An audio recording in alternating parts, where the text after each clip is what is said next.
चलिए, है ना भाई, शुरू करते हैं। मैं क्या बोल रहा हूँ कि देखिए, आज का जो लेक्चर है वो थर्मोडायनेमिक्स के न्यूमेरिकल पॉइंट ऑफ व्यू से काफी इंपॉर्टेंट है। एक न्यूमेरिकल पॉइंट हम लोगों ने कल कर लिया था और एक न्यूमेरिकल पॉइंट हम लोग आज करेंगे। यहाँ से दो तीन टाइप का न्यूमेरिकल आएंगे, तो पहले इसका बेसिक पढ़ते हुए चलेंगे, उसके बाद इसकी एक्सप्लेनेशन करेंगे।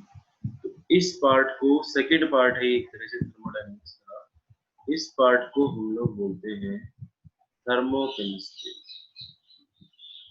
अगर आप लोगों को याद हो, जब चैप्टर शुरू किया था तो मैंने तीन चीजें बताई थी। क्या कि थर्मोडायनेमिक्स में तीन क्वेश्चन पढ़ेंगे। एक पढ़ेंगे फर्स्ट लॉ ऑफ थर्मोडायनेमिक्स और एंथैल्पी वगैरह। एक पार्ट में पढ़ेंगे second law of thermodynamics, third law of thermodynamics जिसमें स्पॉन्टेनियस प्रोसेस ये आएंगी, और थर्ड पार्ट जो है थर्मोकेमिस्ट्री। ठीक है, सेकंड लॉ ऑफ थर्मोडायनेमिक्स वाला पोर्शन ठाकुर सर ने शुरू कर दिया है। हम लोग थर्ड पार्ट पढ़ते हैं थर्मोकेमिस्ट्री।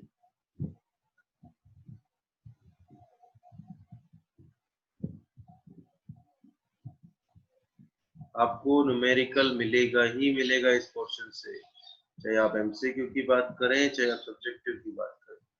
फर्स्ट टर्म में भी मिलेगा, सेकंड टर्म में भी मिलेगा, एनुअल एग्जाम में मिलेगा थर्मोकेमिस्ट्री से। तो मैं क्या बोल रहा हूँ, थर्मोकेमिस्ट्री क्या है? देखिए, थर्मो मतलब क्या होता है? हीट। केमिस्ट्री मतलब केमिकल्स के साथ। ठीक है, तो हम लोग जो यहाँ पर बात करें कि thermochemistry is the branch of chemistry, is the branch of chemistry which deals with the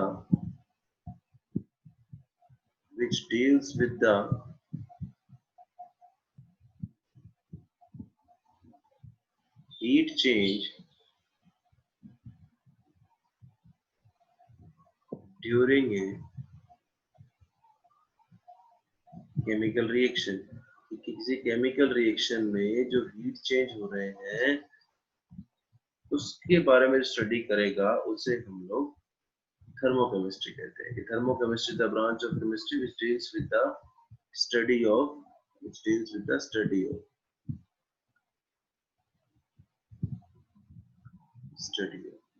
ठीक है।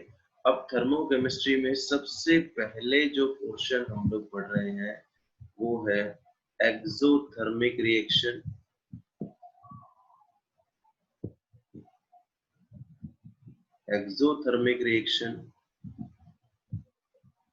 और एंडोथर्मिक रिएक्शन। मेरे हिसाब से सभी बच्चों ने इनके नाम सुन रखे, एक्सोथर्मिक रिएक्शन और second one is endothermic reaction. ठीक है, अब एक्सो का मतलब क्या होता है? देखिए, नाम से ही पता चल जाएगा आपको। एक्सो मतलब क्या?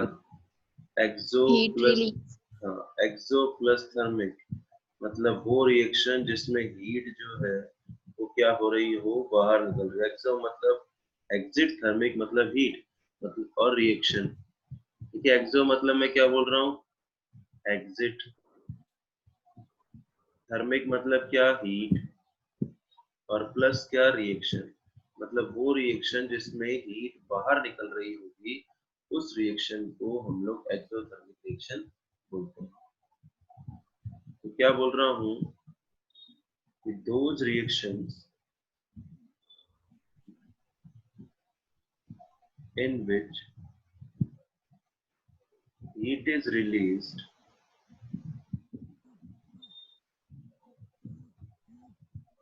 कोई बच्चा अनम्यूट है, वो म्यूट कर ले अपना। those reactions in which heat is released या evolution of heat बोल सकते हैं, और evolution of heat एक ही बात होती है। in which heat is released और evolution of heat, ठीक है, is known as, उसे क्या बोलते हैं? is known as exothermic reaction। उसे हम लोग एक्सोथर्मिक रिएक्शन बोलते हैं। ठीक है, मैं एक रिएक्शन लिखता हूं यहाँ पर एग्जांपल के लिए।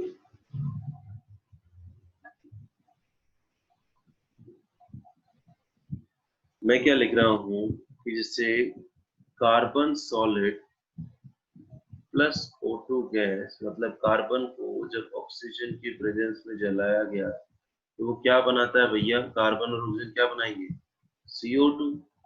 CO2। ठीक है, तो उस टाइम पे हीट बाहर निकल रही है, कितनी बाहर निकल रही है, 393.5 किलो जूल, 393.5 किलो जूल। और एग्जांपल लिख देता हूँ, H2 gas plus half O2 gas changing into क्या बनेगा, H2O लिक्विड। हाइड्रोजन और ऑक्सीजन मिलेंगे तो क्या बनेगा, H2O बनेगा। कितनी हीट बाहर निकलती है, plus 285.8 kilo.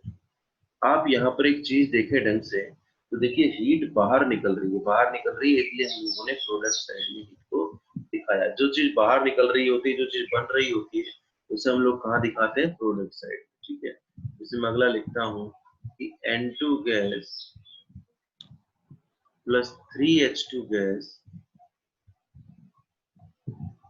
changing into 2NH3 gas plus कितनी हीट है, दैट इज 92.4 किलो। ठीक है, इस टाइम पर भी हीट जो है वो क्या हो रही है, बाहर निकल रही है, तो इसे हम लोग एक्सोथर्मिक रिएक्शंस बोलते हैं। ठीक इसी तरह से अगर मैं यहाँ पर एंडोथर्मिक की बात करूं, तो एंडोथर्मिक क्या होगा,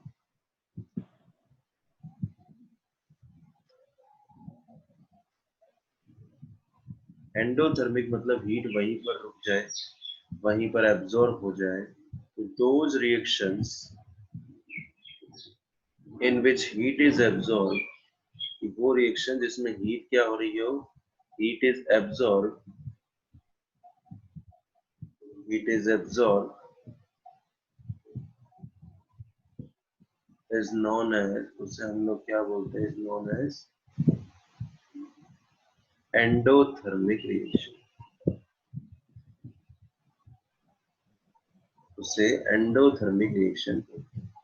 ठीक है, अब हीट इज एब्जॉर्ब का मतलब क्या है कि हीट किस में एब्जॉर्ब हुई होगी, जब आपने रिएक्टेंट की रिएक्शन करवानी शुरू करी एक दूसरे के साथ, तब उस टाइम पर हीट एब्जॉर्ब। तो मतलब आप लिखो, इसको कैसे लिखोगे, कि जैसे मैं एग्जांपल लिखता हूँ, N2 gas plus O2 gas. कौन बच्चा अनम्यूट है, गुड़िया, देवाशीष। देवाशीष म्यूट कर लीजिए प्लीज।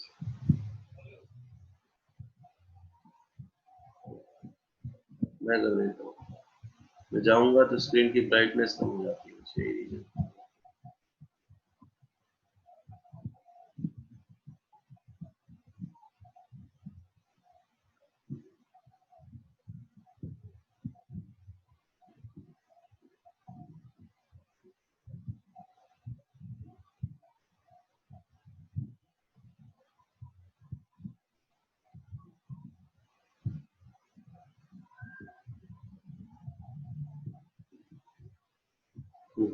तो N2 gas plus O2 gas plus 180.7 kilo joule, इस टाइम पे हीट एब्जॉर्ब हो रही है, इसलिए मैंने रिएक्टेंट साइड में लिखा चेंजिंग इनटू 2NO गैस।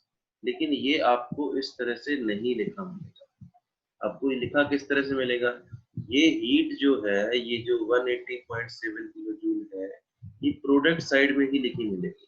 कैसे, N2 gas plus O2 gas, आप ये बताइए, चेंजिंग इनटू 2NO, अगर ये इस साइड आएगा तो कैसे साइन का हो जाएगा, माइनस साइन का, माइनस 180.6।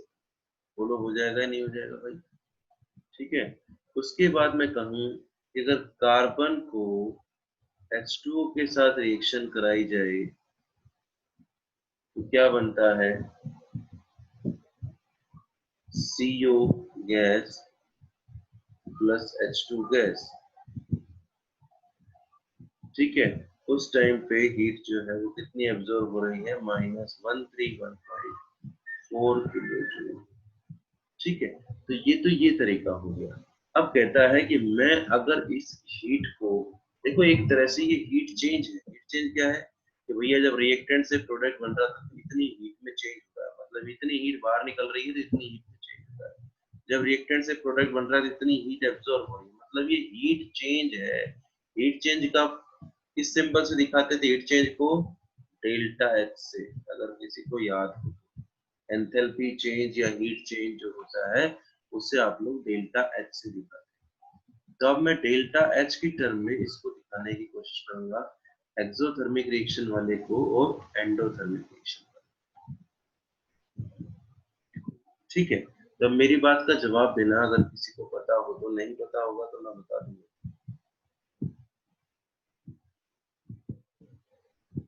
कि फॉर एक्सोथर्मिक रिएक्शन,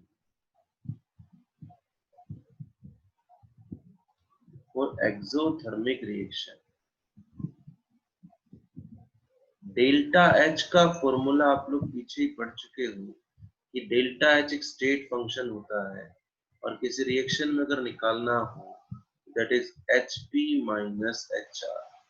Hp मतलब enthalpy of product minus enthalpy of reactant, मतलब heat of product minus heat of reactant. अब आप मेरे को इस रिएक्शन को देख के मेरे को एक बात बताइए कि इस रिएक्शन में हीट प्रोडक्ट साइड में जुड़ रही है तो कौन बड़ा था? सर प्रोडक्ट वाला। रिएक्टेंट बड़ा है। हाँ, सर रिएक्टेंट अगर इस साइड में आप खुद सोचिए 92.4 किलो जूल हीट बाहर निकली है तब जाके रिएक्शन बैलेंस हुई है, तो इसका मतलब कौन ज्यादा था? इसका मतलब हीट ऑफ रिएक्टेंट जो है वो यहाँ पर ज्यादा था, किससे? हीट ऑफ प्रोडक्ट से। और हीट ऑफ रिएक्टेंट अगर हीट ऑफ प्रोडक्ट से ज्यादा था तो इसका मतलब डेल्टा एच की वैल्यू आपकी कैसे मिलेगी? नेगेटिव मिलेगी। ठीक है भाई, तो आपको एक्सोथर्मिक रिएक्शन में हो सकता है इस इक्वेशन को आपको ऐसे भी लिख के दे दे कि N2 gas plus 3H2 gas changing into 2NH3 gas delta H equal to कैसा? Minus 92.4 kilo.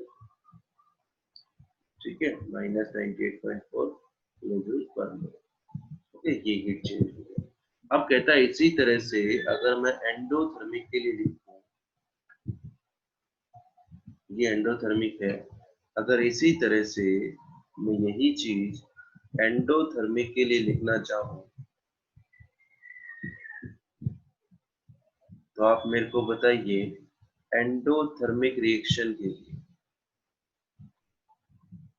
देखो फॉर्मूला वही होगा क्या कि delta H equal to HP minus HR।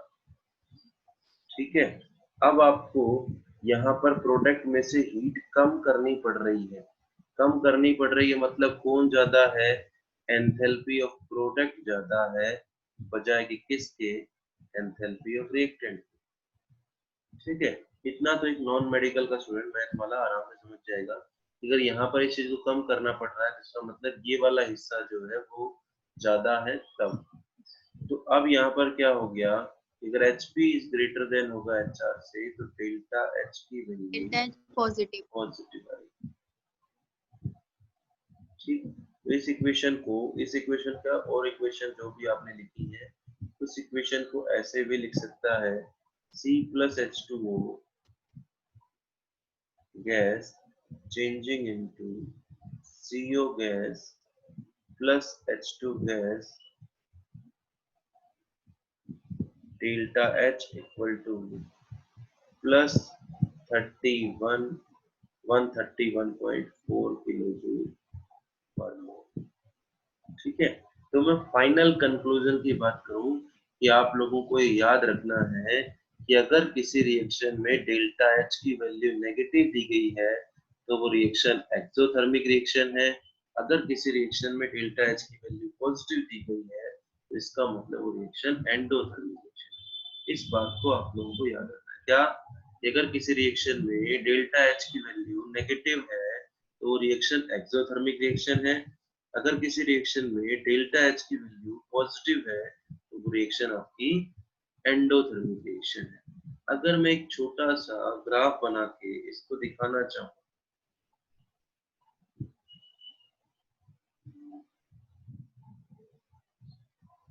छोटा सा ग्राफ बना के अगर मैं दिखाना चाहूँ, इस साइड ये हो गया प्रोग्रेस ऑफ रिएक्शन, ठीक है। इस साइड जो है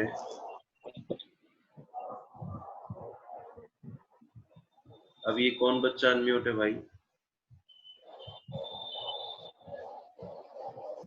Rohit.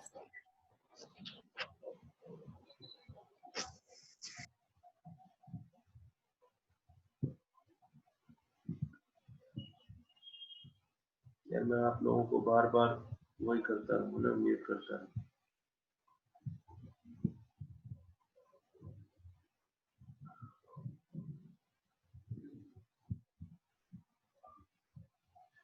Progress of A reaction. अब मैं कहता हूँ, देखिए अभी आपने बोला एंथैल्पी ऑफ रिएक्टेंट जो है वो बड़ी होती है एंथैल्पी ऑफ प्रोडक्ट से, ठीक है।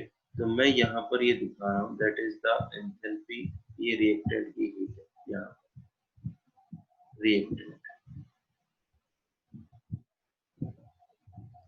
ठीक है, और ये प्रोडक्ट की हीट है।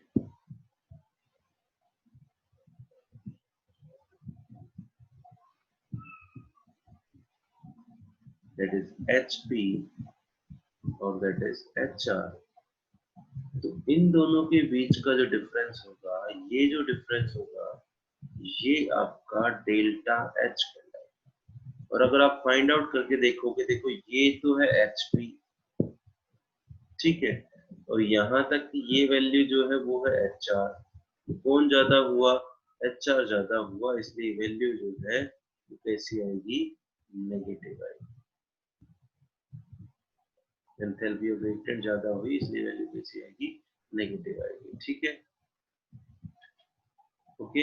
उससे इसी तरह से हम लोग प्रोडक्ट के लिए बना सकते हैं। ज्यादा टाइम में वेस्ट नहीं करूंगा, आगे चलेंगे अब हम लोग,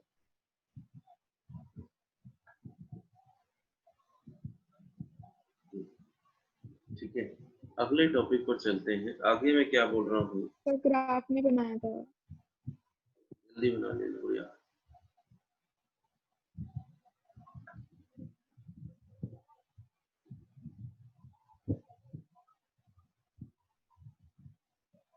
करना है। थर्मिक में उल्टा हो जाएगा, प्रोडक्ट ऊपर रिएक्टेंट नीचे।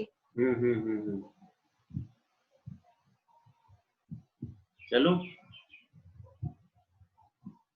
Yes sir. Yes sir.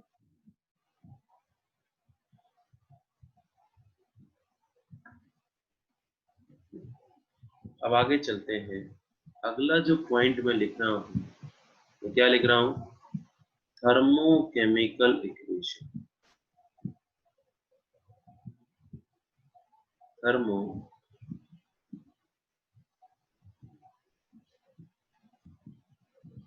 Chemical equation.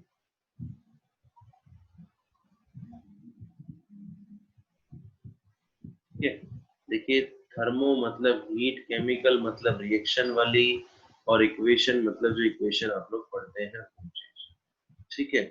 मतलब वो इक्वेशन जो हम लोगों को किसी रिएक्शन में हीट के बारे में बताएगी, किसी रिएक्शन के फिजिकल स्टेट्स वगैरह के बारे में बताएगी, उस रिएक्शन को हम लोग थर्मोकेमिकल इक्वेशन कहते हैं। तो मैं क्या बोल रहा हूँ, definition,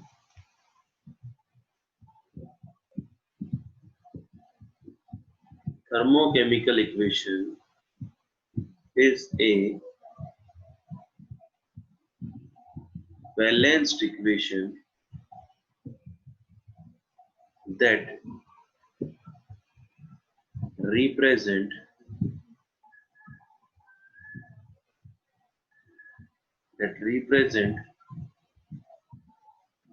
the physical state,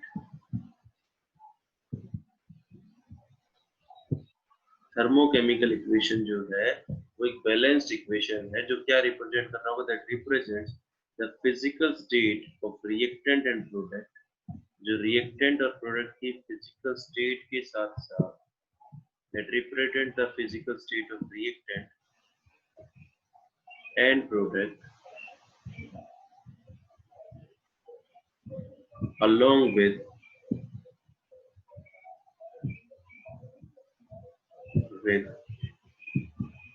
heat change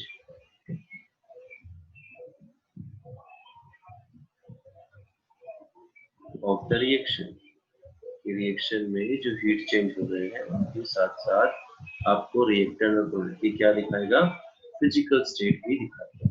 ठीक है, अब देखिए थर्मोकेमिकल इक्वेशन के जो पॉइंट अगर आप लोग ढंग से पढ़ लेंगे तो आपको इसके क्वेश्चन को करने में दिक्कत नहीं है। ठीक है, पहले आज का पूरा लेक्चर, शायद ये लेक्चर और अगला लेक्चर जो है पूरा बेसिक में ही जाएगा, न्यूमेरिकल कल से शुरू होंगे, लेकिन ये बेसिक अगर आप ढंग से पढ़ जाएंगे तो आपको न्यूमेरिकल में दिक्कत नहीं आएगी। ठीक है, लेकिन अगर हम लोग इसी को ढीला छोड़ देंगे तो फिर दिक्कत आएगी। तो मैं क्या बोल रहा हूँ, सबसे पहला पॉइंट जो है वो क्या है, देखिए आपको मैं फिर थर्मोकेमिकल इक्वेशन में सर वो लिखा नहीं था।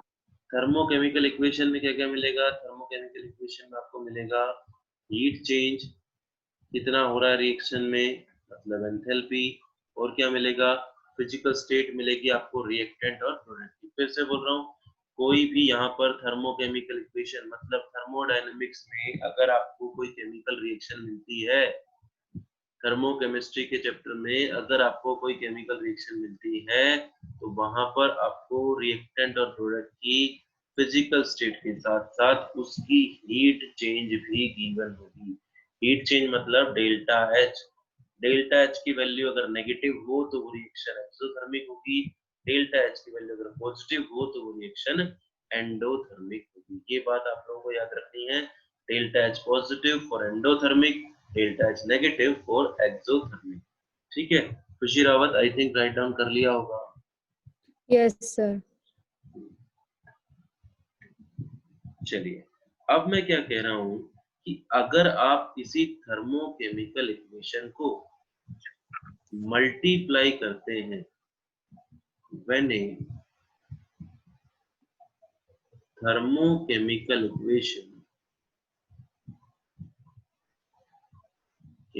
Equation is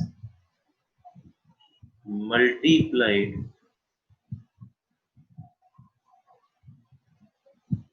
or divided.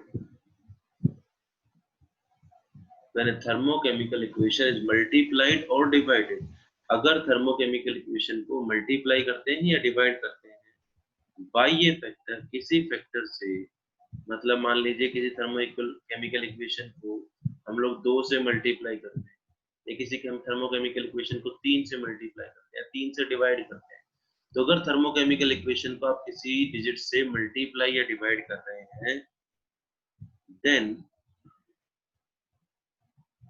the value of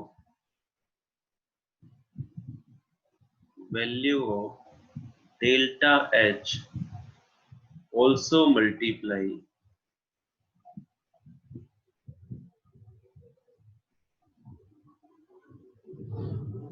or divide by this factor. तो डेल्टा H की जो वैल्यू है वो भी आपको मल्टीप्लाई करनी पड़ेगी उस फैक्टर से। अगर आप किसी इक्वेशन को मल्टीप्लाई या डिवाइड कर रहे हैं किसी फैक्टर से, तो आपको डेल्टा एच जो है वो भी आपको मल्टीप्लाई या डिवाइड करना पड़ेगा।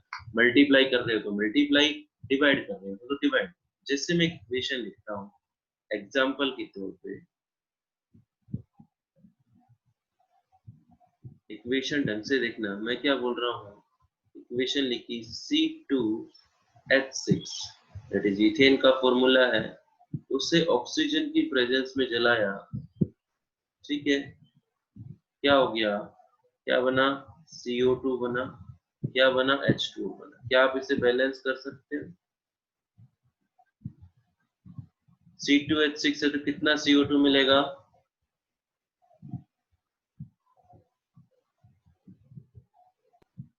सर 2 CO2 मिलेगा। कितना H2O मिलेगा, 3H2O मिलेगा। ठीक है, अब ऑक्सीजन देखें तो 2 दूनी 4 ऑक्सीजन और 4 यहाँ पर 3 ऑक्सीजन, देखो ना, 2 2 4 और 3 एकम 3, 4 और 3 7 ऑक्सीजन है, तो क्या हो जाएगा 7/2। by 2। अब कहता है इस टाइम पर इस रिएक्शन की जो हीट है वो x kilo joule minus X kilo joule per mole, कितनी है, minus X kilo joule per मोल जो है उसकी हीट है। अब कहता है अगर इस इक्वेशन को मैं n से मल्टीप्लाई कर दूं, if this equation is multiplied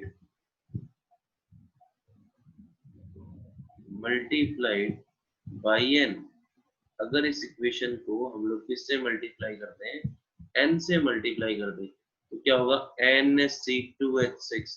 मैं बोल रहा हूँ 2 से कर दो, 3 से कर दो, 4 से कर दो, मान लीजिए सर 2 मिनट बाद ओवर हो जाएगी क्लास। कोई बात नहीं, ठीक है।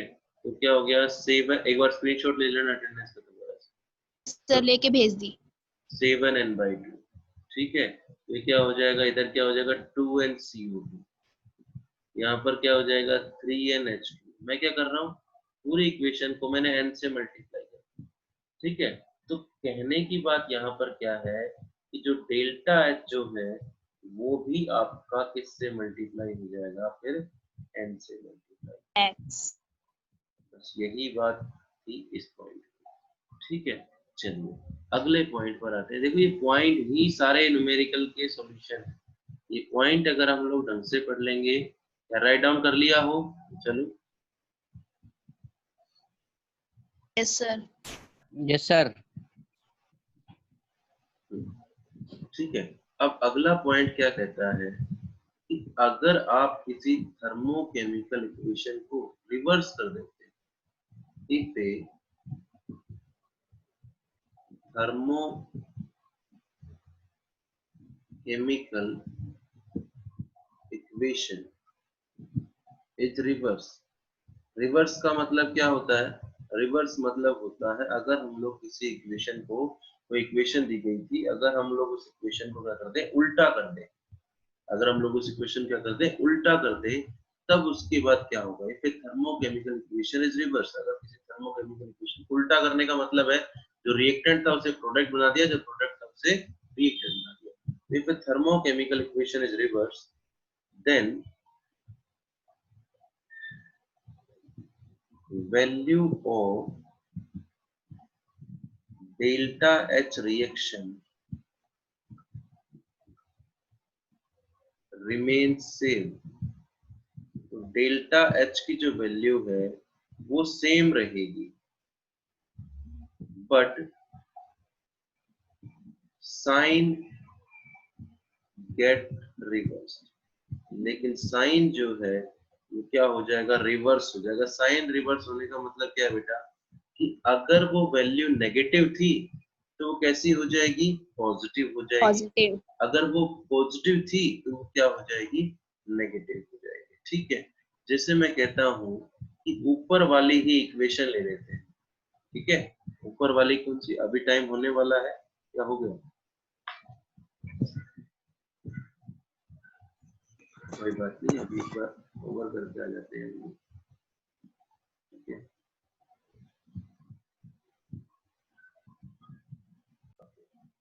तो मैं क्या बोल रहा हूँ कि अगर आप किसी थर्मोकेमिकल इक्वेशन को रिवर्स कर देते हो, रिवर्स कर देते हो मतलब उल्टा कर देते हो, तो डेल्टा H की वैल्यू तो सेम रहेगी। डेल्टा H की वैल्यू में कोई चेंज नहीं आएगा, सिर्फ क्या होगा, उसका साइन रिवर्स हो जाएगा। साइन रिवर्स होने का मतलब क्या है, अगर वो वैल्यू नेगेटिव है तो वैल्यू कैसी हो जाएगी, पॉजिटिव हो जाएगी।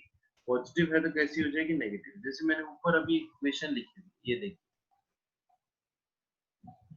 इससे जस्ट ऊपर ये इक्वेशन लिखी थी हम लोगों ने, ये लिखी। अब मैं इस इक्वेशन को रिवर्स कर रहा हूँ। रिवर्स करने का मतलब है जो रिएक्टेंट थे वो प्रोडक्ट, जो प्रोडक्ट थे वो रिएक्टेंट। 2CO2 प्लस 3H2, ठीक है, changing into C2H6 plus C7/2। आप क्लियरली देखिए, क्या ये दोनों रिएक्शन एक दूसरे की उल्टी है या नहीं है, बोलो। ये रिएक्शन दोनों एक दूसरे की उल्टी है, तो डेल्टा H की वैल्यू पर क्या फर्क पड़ेगा, डेल्टा H की वैल्यू जो यहाँ पर -x थी, अब उसका सिर्फ साइन उल्टा हो जाएगा, क्या हो जाएगी, +x किलो जूल पर मोल। तो अगर आप किसी इक्वेशन को रिवर्स करते हो तो इसका मतलब उसका जो डेल्टा एच है तो क्या हो जाएगा बेटा, वो डेल्टा एच रिवर्स हो जाएगा, मतलब उसका साइन जो है डेल्टा एच का तो क्या हो जाएगा, रिवर्स हो जाएगा। ठीक है, चलो ओके। तीसरी बात Yes, क्या sir. है, तीसरी बात क्या है कि अगर किसी रिएक्शन में कोई कंडीशन मेंशन नहीं हो, if no condition is mentioned, if no condition is mentioned,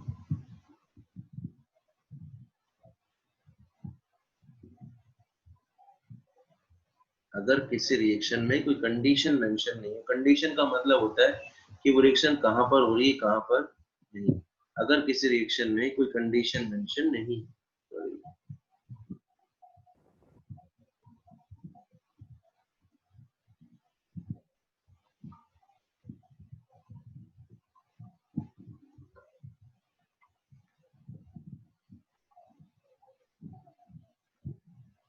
if no condition is mentioned, then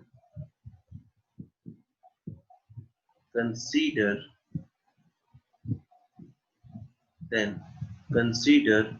क्या, the reaction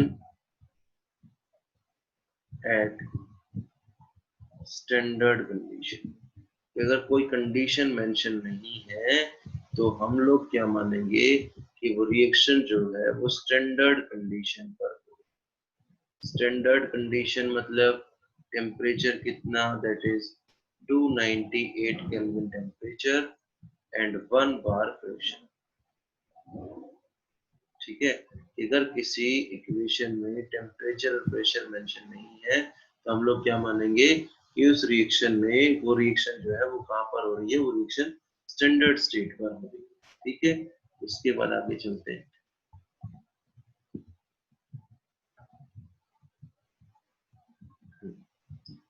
okay,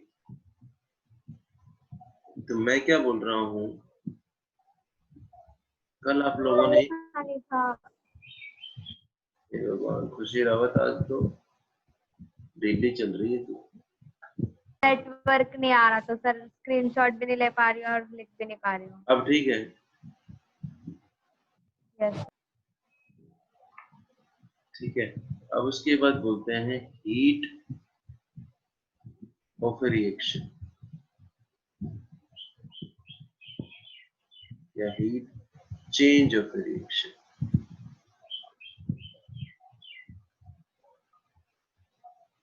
of A reaction,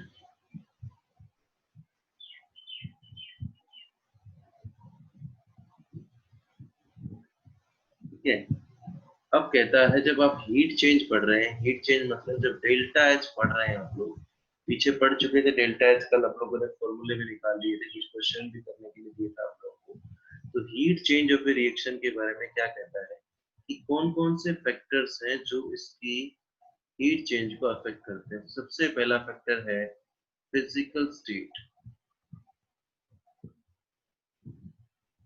physical state of reactant and product. ये reactant and product की जो physical state है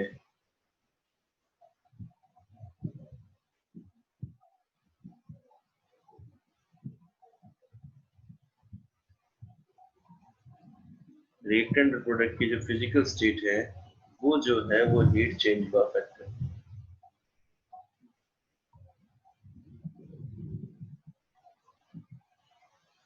reactant product की जो physical state है वो किसको अफेक्ट करती है।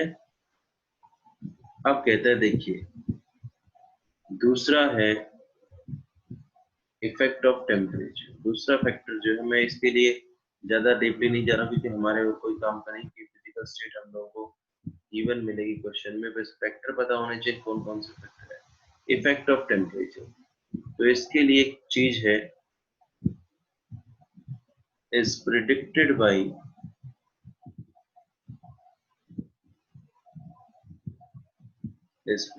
by Kirchhoff's equation।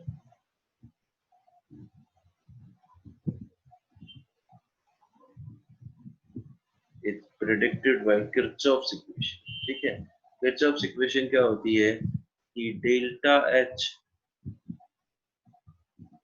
2 minus T equal to delta C, ये पोर्शन है कि delta CP equals to, CP मतलब होता है specific heat at constant pressure, तो CP equals to delta H2 minus delta H1 divide by T2 minus T1, या फिर delta CV equals to delta U2 minus delta U1 divided bye T2 minus T1।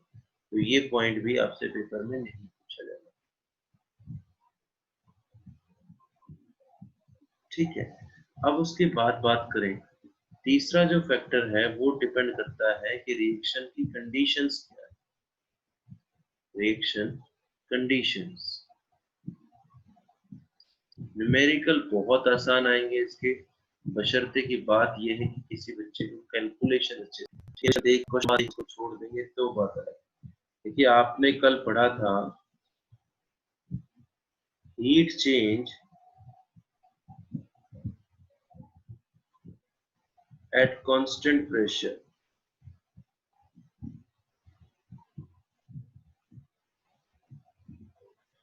Delta H किसके बराबर था?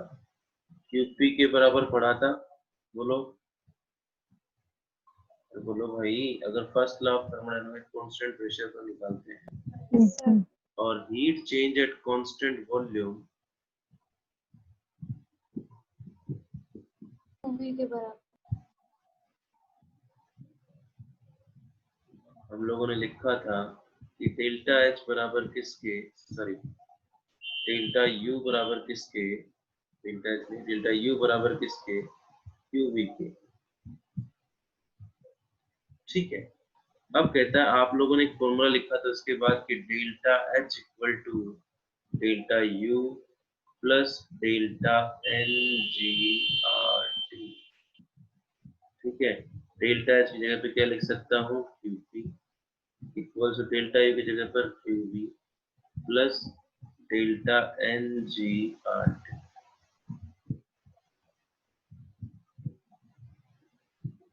ठीक है,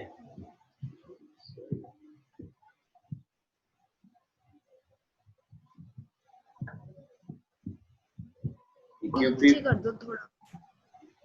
QP बराबर क्या हो गया, QV प्लस डेल्टा NGRT। अब ठीक है, यस सर। अब कहता है number 4 allotropes.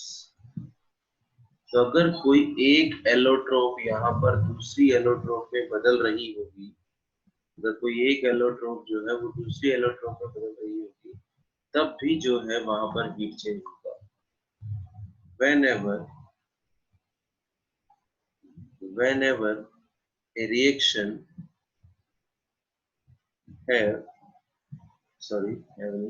involves different allotropes, अगर किसी रिएक्शन में डिफरेंट एलोट्रोप्स आ रही हैं, मतलब जैसे कार्बन ग्रेफाइट जो है वो कार्बन डायमंड में या कार्बन डायमंड ग्रेफाइट में, तो अगर एक एलोट्रोप फॉर्म दूसरी एलोट्रोप फॉर्म में चेंज हुई है, whenever a reaction involves different allotropes, heat change different, तो वहां पर हीट चेंज जो है वो भी अलग होगा। जैसे मान लीजिए मैं कहूँ कि CO2 बनाने के लिए हम लोगों ने कार्बन ग्रेफाइट का यूज किया, ठीक है, और एक बार CO2 बनाने के लिए हमने कार्बन डायमंड का यूज किया। कार्बन की एलोट्रोप पता है ना आपको, ग्रेफाइट और डायमंड।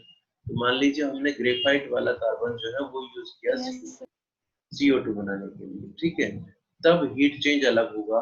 और अगर डायमंड वाला कार्बन यूज करोगे तब हीट चेंज अलग होगा। तो अगर आप एलोट्रोप अलग अलग कर देंगे तो वहां पर हीट चेंज जो है वो भी आपका क्या हो जाएगा, अलग अलग हो जाएगा। ठीक है, उसके बाद आगे चलते हैं। इसके बाद आगे जो आएगा दैट इज डेफिनेशन, डेफिनेशंस आएंगी। ठीक है, तो डेफिनेशंस में आप लोगों को कुछ करवा पाऊंगा इस लेक्चर में, कुछ नहीं हो पाएंगी तो जो बच ही जाएंगी वो आपको अपने घर से एक बार आज खुद पढ़ के देखनी है। जो समझ में नहीं आए वो मेरे को मैसेज कर देनी है कि सर ये डेफिनेशन मेरे को समझ में नहीं आई, एक बार ये मेरे को बता दीजिए। तो different forms of enthalpy,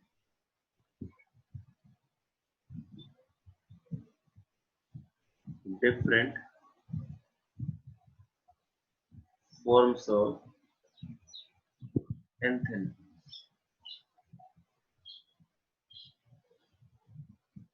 Different forms of enthalpy.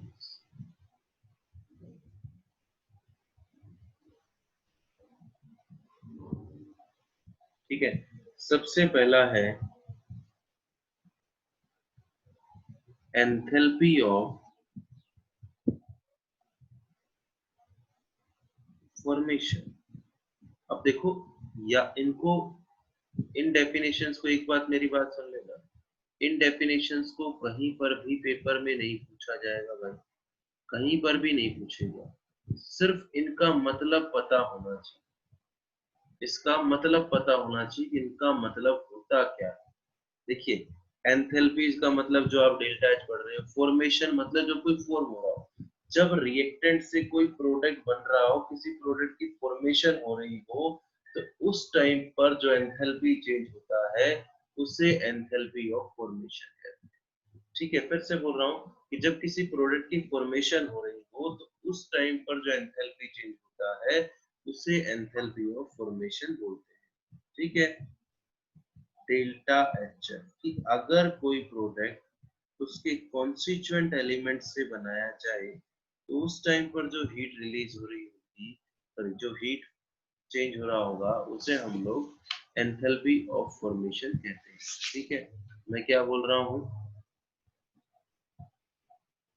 It is the heat change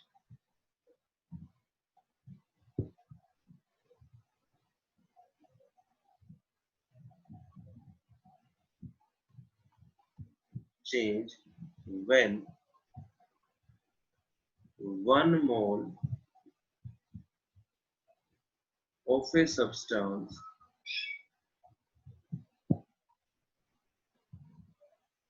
formed from its constituent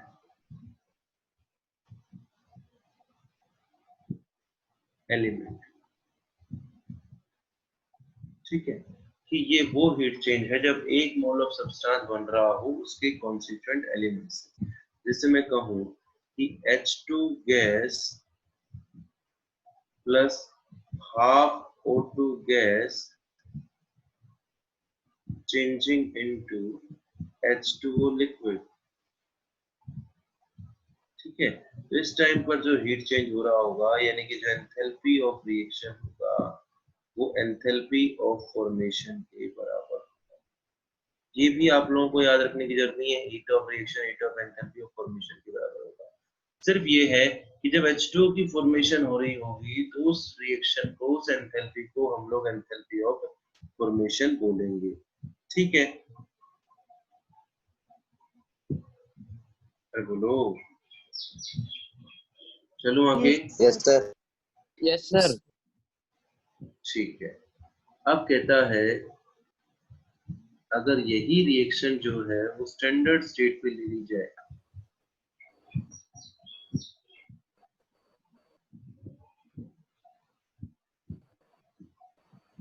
if the reaction takes place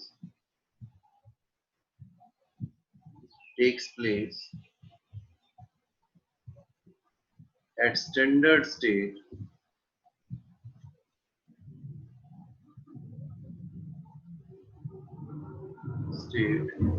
then this is known as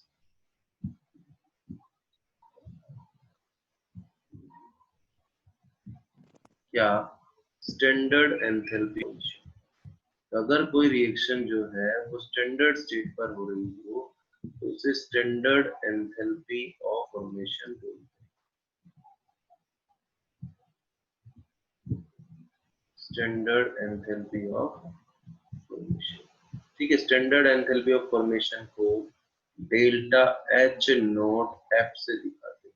क्या आपको यही डेल्टा एच लिखना है, सिर्फ ऊपर क्या आ जाएगा, ये जीरो सा आ जाएगा, ये जीरो सा स्टैंडर्ड के साइन को दिखाता है।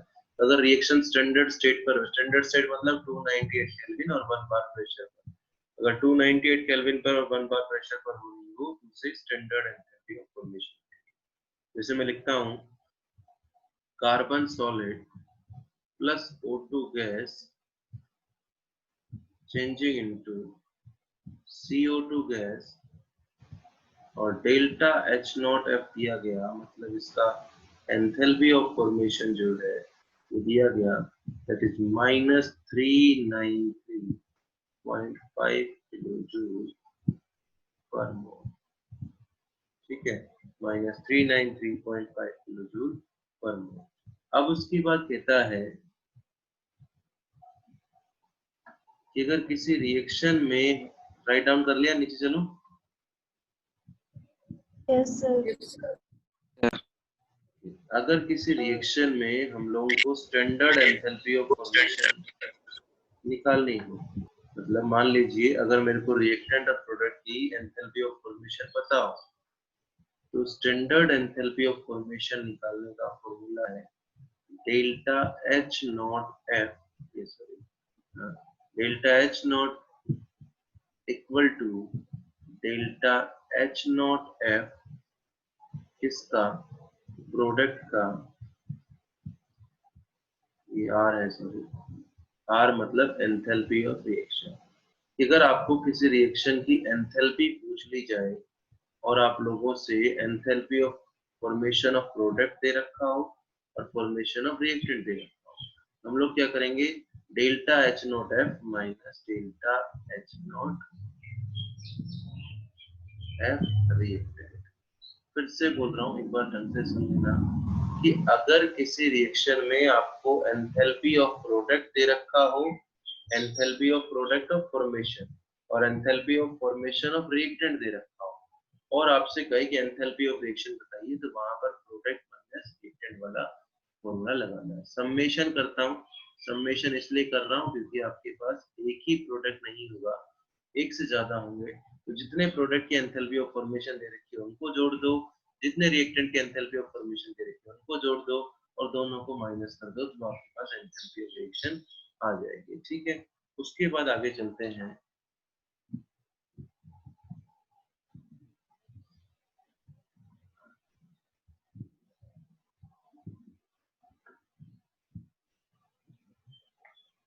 देखिए, अब मैं एक चीज करता हूँ, मैं क्या कर रहा हूँ कि पेपर में कई बार आपसे क्वेश्चन पूछा जाएगा, मैं देखिए कोई जल्दी नहीं कर रहा हूँ, ठीक है, कोई जल्दी नहीं कर रहा हूँ, बल्कि सेशन ये भी कंप्लीट होने वाला है, कोई जल्दी नहीं कर मुझे।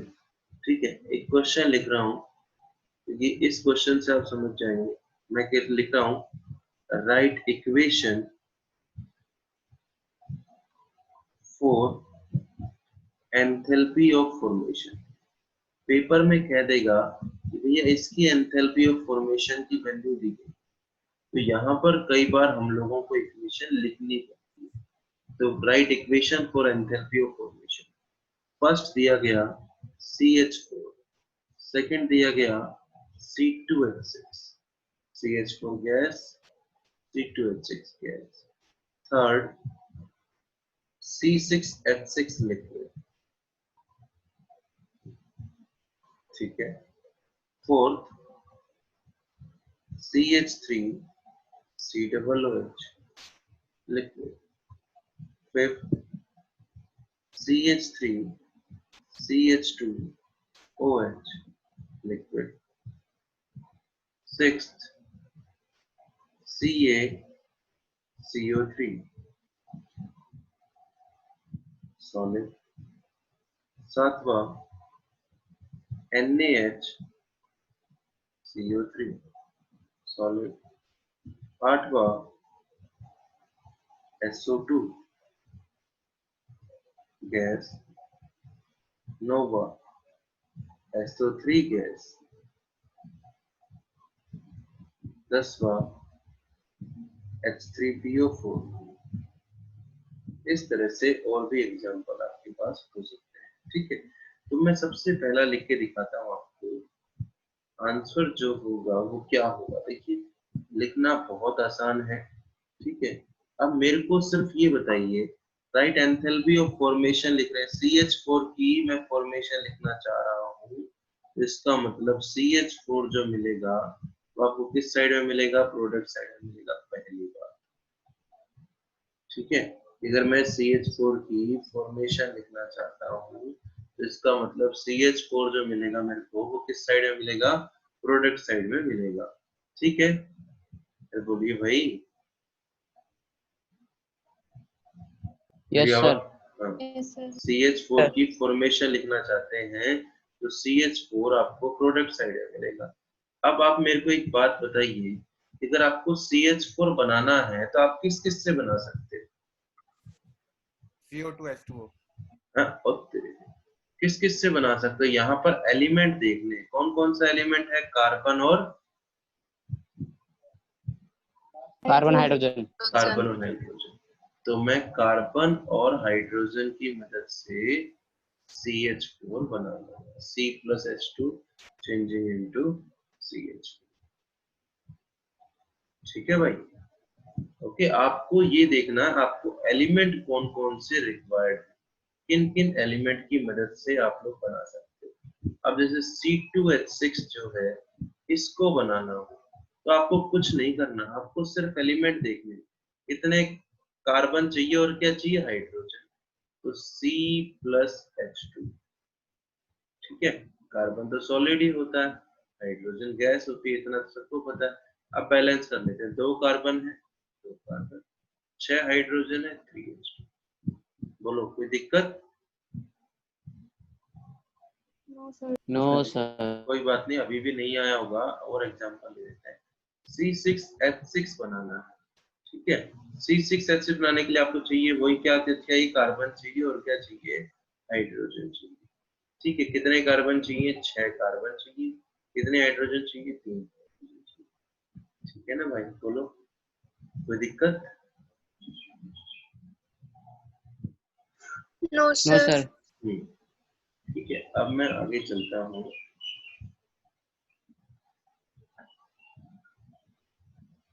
अगला जो है fourth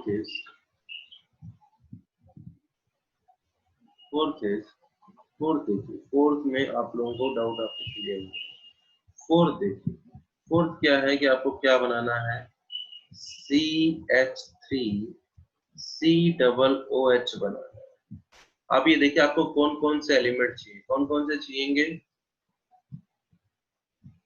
carbon oxygen hydrogen. Carbon oxygen hydrogen. तो आप यहाँ पर ये मत करना कि कार्बन और हाइड्रोजन का कोई मिला जुला कंपाउंड ले लेना, नहीं, carbon plus hydrogen plus oxygen, ठीक है, सिंपल। फिर बैलेंस कर देते हैं, एक और एक 2 कार्बन, 2 कार्बन, 3 और एक 4 हाइड्रोजन है, 2H2, 2 ऑक्सीजन है, बैलेंस है, 2 कार्बन सॉलिड, 2 हाइड्रोजन, लिख सकते हैं आई थिंक सो। बाकी के लिए एक और लिख देता हूँ, छठा CaCO3, CaCO3। अब CaCO3 बनाने के लिए आपको किस किस की जरूरत है, कैल्शियम की, किसकी जरूरत है, कार्बन की, किसकी जरूरत है, ऑक्सीजन की, ठीक है। कैल्शियम एक ही है, कार्बन एक ही है, ऑक्सीजन 3 है, तो क्या हो जाएगा, 3/2। बोलो कोई दिक्कत है तो बोलिए, नहीं है तो फिर मैं आगे चलता हूँ। No sir. Yes sir. क्या दिक्कत है बोलो।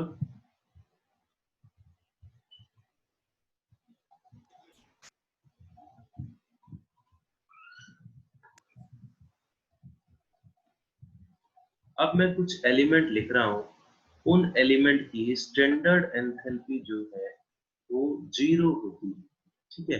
पेपर में कई बार क्वेश्चन पूछ लिया जाता है, किन 4 ऑप्शन दिए जाते हैं, ठीक है, किन एलिमेंट्स की स्टैंडर्ड, इनमें से किस एलिमेंट की स्टैंडर्ड एंथैल्पी जो है वो 0 है। तो नोट लिखे हम लोग, कितने मिनट बच गए भाई, 1 मिनट। कितने minute,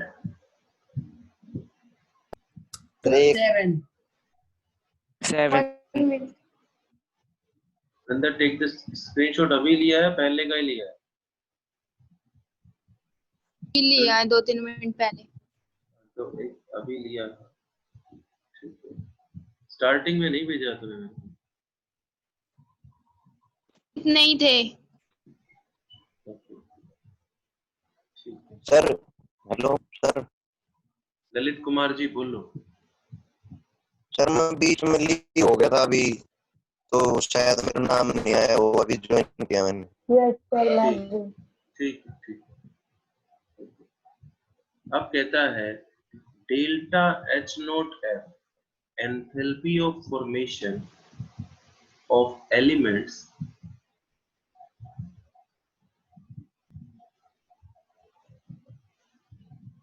in their standard state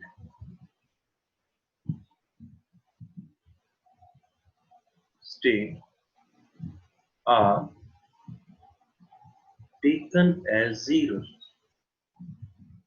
ठीक है, जो एलिमेंट मैं यहाँ पर लिख रहा हूँ उसका enthalpy of formation standard state में जीरो लिया जाता है। कौन कौन से हैं? H2 गैस, ठीक, O2 गैस, ठीक, N2 गैस, ठीक, Cl2 गैस, ठीक, Br2 liquid, I2 solid, H positive aqueous, C graphite,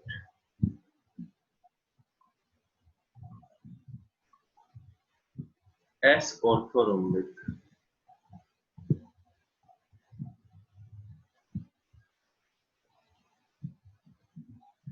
P4 white,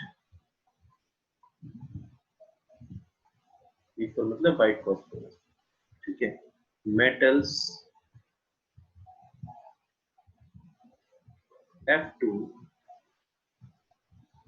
fluorine gas, Hg mercury liquid. इन सब एलिमेंट की जो enthalpy of standard enthalpy of formation है वो कितनी ली जाती है? जीरो ली जाती है स्टैंडर्ड स्टेट में। अब कहता हूं मान लीजिए आपसे पेपर में क्वेश्चन पूछा गया कि सी ग्रेफाइट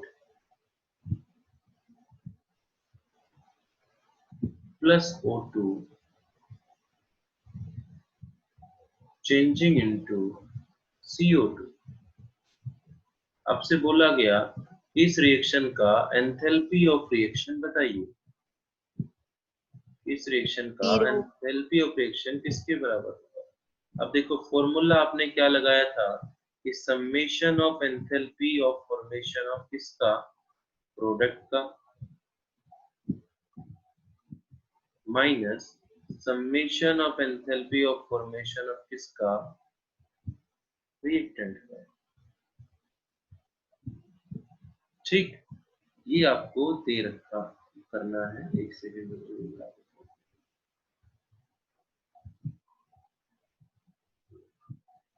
2 मिनट बची हुई अभी।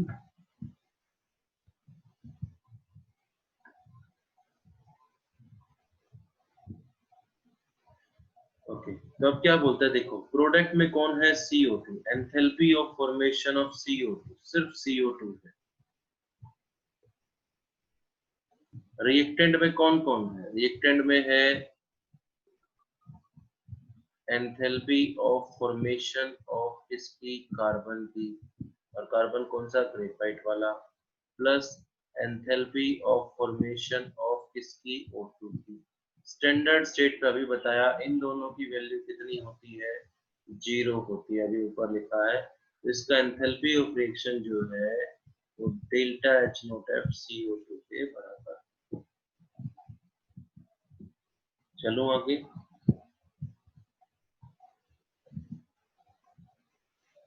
यस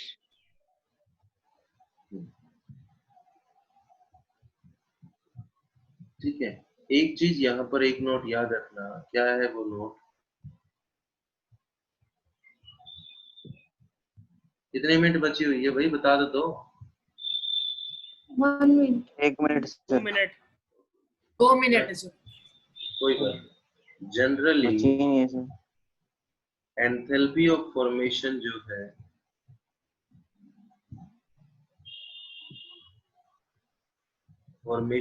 है is negative. Generally enthalpy of formation जो है वो नेगेटिव होती है, ठीक है, मतलब मोस्टली केस में आपको नेगेटिव ही मिलेगी।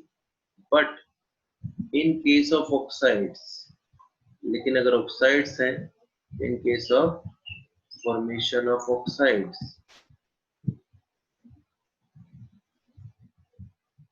ऑफ नाइट्रोजन, लेकिन नाइट्रोजन के ऑक्साइड्स के फॉर्मेशन में डेल्टा H0F जो है इज पॉजिटिव, ठीक है।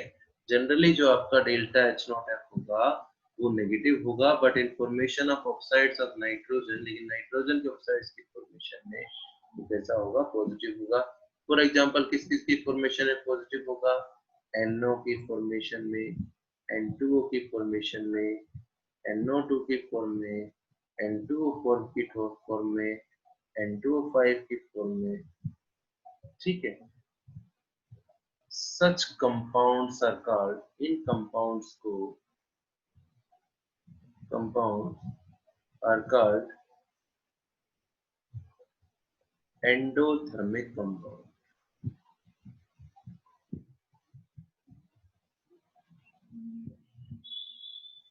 आपकी मैथ की क्लास कितने बजे? सर 10 बजे। मैसेज आ गया ग्रुप में? No no sir. यस हमारा आ गया sir. Yes sir. Sir N2 का आ गया।